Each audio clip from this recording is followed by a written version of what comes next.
These Night Lords took a stroll through an Imperial ship. Despite 10 minutes of infrequent fighting, Talos had barely fired his bolter once. The same with Sirion or Zaro. The squad was conserving its ammunition for when it really counted, once they reached the bridge. Their pod had struck the enemy ship in the densely populated upper gunnery decks, and the resulting slaughter was a time-consuming annoyance that had grated on all their nerves, except Uzas. Uzas had loved every moment of plowing through the terrified crew as they put up what defenses they could with tools and personal sidearms. The bark of his bolter was like a hammering in Talos' head, unwelcome and aggravating. At one point, Talos had slammed his brother against the arching wall of one passageway. You are wasting ammunition. Control yourself. Prey. They are unworthy prey. Use your blades. Focus. They are all prey. From the cluster of mortal crew at the end of the passageway, a solid round clanged from Talos' shoulder guard. He ignored it. Control yourself, or I will end you here and now. Yes. Uzas had finally said.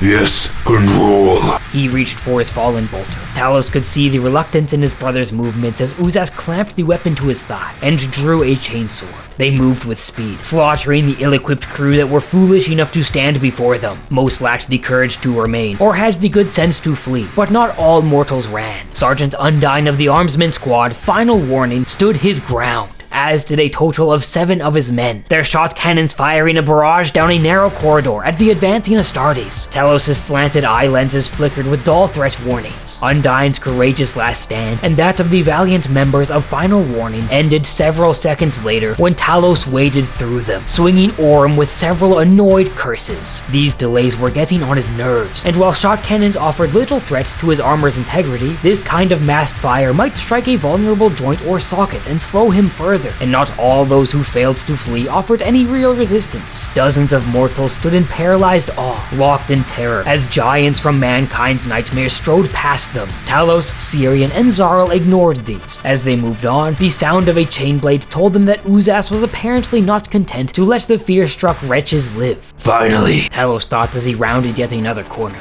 The bridge is beyond these doors, Zaro said. At the end of the wide thoroughfare corridor, the double doors stood closed and grim. Uzas pounded a fist against them, just once. Play. Be silent, freak, said Zaro. The others ignored Uzas as he started to claw at the locked bulkhead like a caged animal needing release. Talos shook his head and hefted Orm. This has already taken too long, he said as he advanced with his stolen power sword to wrench open the doors to the enemy admiral.